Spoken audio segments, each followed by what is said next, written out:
Bom dia, turminha. Colégio Dona Carolina de São Manuel, terceiro ano. Tudo bem com vocês? Agora, hoje num domingo, nós estamos fazendo a gravação das aulas, porque na segunda e na terça a gente tem compromissos aí com outras escolas, então, com o nosso curso de redação. Então, hoje fazendo a gravação para a nossa aula de quarta-feira, dia 28, tá bem? Vamos lá, em frente, estamos ali nos passos derradeiros, né? Estamos entrando, saindo de outubro para entrar em novembro. Se fossem condições normais, vocês estariam já fazendo vestibular aí, agora a partir de novembro. Mas, como a gente tem um tempinho maior, vamos concluir direitinho toda a nossa programação e deixá-los assim em dia, prontinhos, para que o resultado de vocês no vestibular seja o mais positivo possível, tá? Então, hoje nós vamos fazer aulas de texto. São 4 aulas, porque são conceitos que nós já estudamos no decorrer do ano. Então, computam assim como se fosse uma revisão, tá certo? Aulas 49 e 50, o léxico em contexto, variadas possibilidades semânticas. Léxico quer dizer palavra, a palavra inserida no contexto. E de acordo com o contexto, ela vai assumir significações e valores diferentes.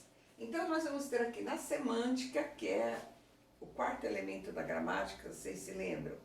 Fonologia, os fonemas, morfologia, classes de palavras, sintaxe, a palavra no período, na oração, e semântica, significado. Então, no Enem, no Enem a semântica, ela tem um peso muito grande hoje no vestibular também, porque tudo eles querem relacionar com a representatividade daquela palavra.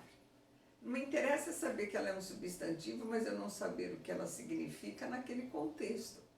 Então, vamos dizer assim, o projeto comunicação, ele se dá muito mais em cima do significado, do que aquela palavra representa no contexto cultural, do que propriamente se ela é um substantivo, um adjetivo, um verbo ou um advérbio, tá certo? Então, a semântica se ocupa dessa parte. Estuda os mecanismos produtores de sentido ou de efeitos de sentido.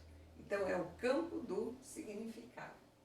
Aí a gente vai ter o sentido literal, que é chamado também sentido denotativo, ou sentido figurado, que é chamado de sentido conotativo, tá certo? Então, o sentido denotativo é o sentido primeiro, é a primeira acepção que aparece no dicionário, é exatamente o valor denotativo, o valor em si, o valor natural daquela palavra, o valor original da palavra.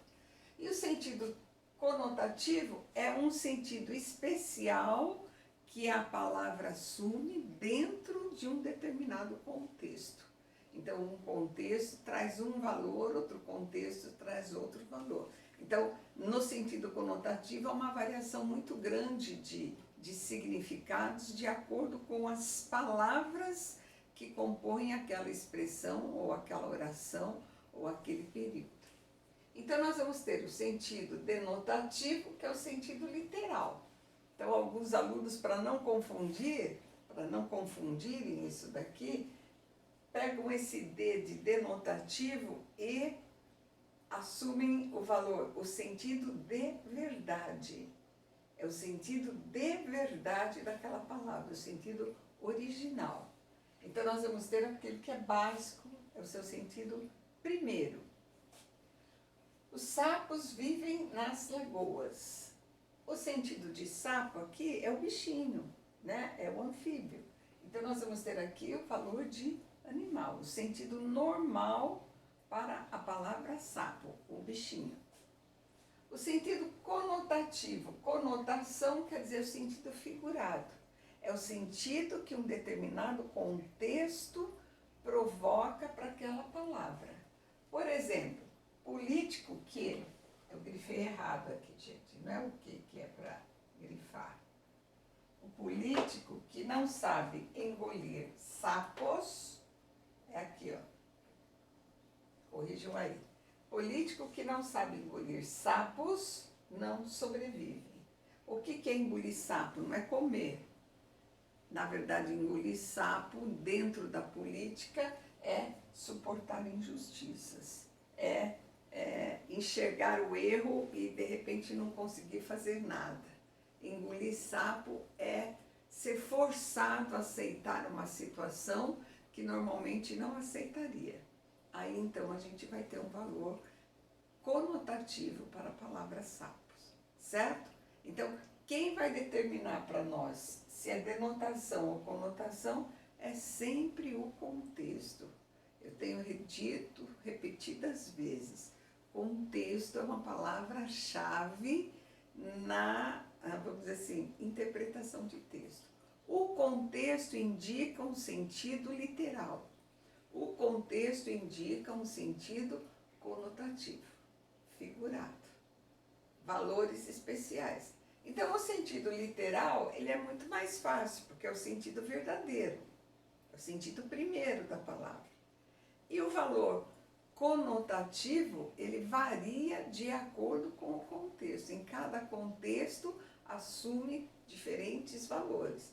Então, a gente pega algumas palavras no dicionário e você vê lá 20, 30 acepções para aquela palavra. Dentro de frases, dentro de expressões, a gente vai ver que os valores vão mudando, tá?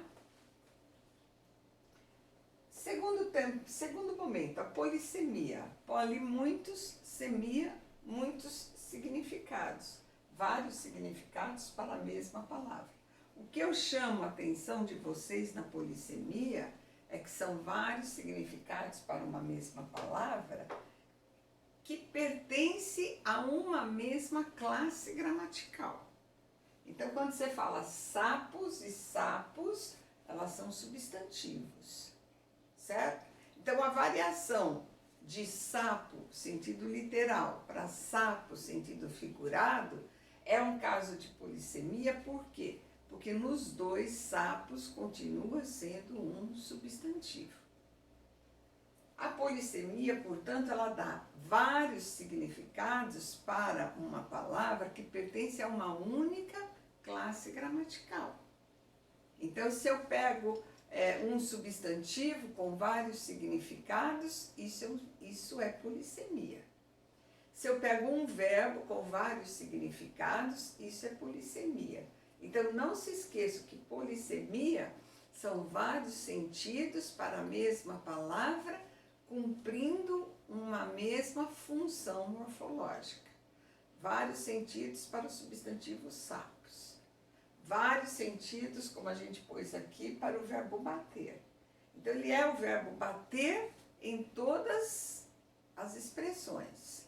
Só que em cada uma ele vai assumir um significado diferente. Nós já vimos isso esse ano, então é uma espécie de uma revisão.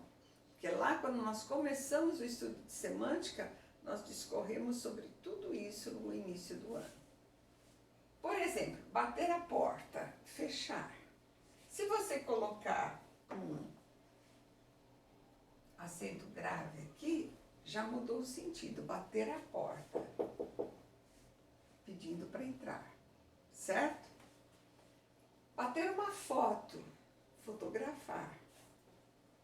Bater roupa, lavar a roupa. Bater um bolo, fazer a massa de um bolo. Bater um prato é você comer, comer tudo. Bater papo é conversar. De repente, bater o telefone é interromper bruscamente uma ligação. Bater o pé é você teimar numa ideia. Bater boca é você discutir. Então, nós vamos ter aqui, bater o tapete é tirar o pó, por exemplo. Bater chapa é disputar uma eleição. Então, nós vamos encontrar, de acordo com o contexto, para o verbo bater, diferentes significados. Isso quer dizer polissemia. Vários significados para a mesma palavra na mesma função, tá? Então, se fosse assim, o bater de bocas, por exemplo, aí já não é por causa de polissemia, por quê? Porque mudou e o bater passou a ser um substantivo. Então, lembre-se, polissemia são vários significados para a mesma classe de palavras. Senão a gente cai nas homônimas perfeitas, que não é a mesma coisa. É perfeita porque é igual no som e é igual na grafia. Então, a derivação imprópria, que produz, né, diferentes classes de palavras com diferentes significados, usando o mesmo termo, é outra coisa.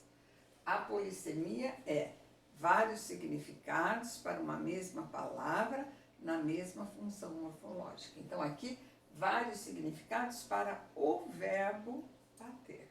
Certo, pessoal? Então, aulas 49 e 50 tratam exatamente disso. O sentido denotativo, o sentido conotativo, a polissemia. Sempre aconselho que nesse tipo de teoria, que vocês leiam um livro-texto, que traz outros exemplos, que traz outros formatos, né? Às vezes com vários exemplos vocês podem entender melhor, tá bem? Agora então eu vou trocar a lousa para passar para a continuidade, tá?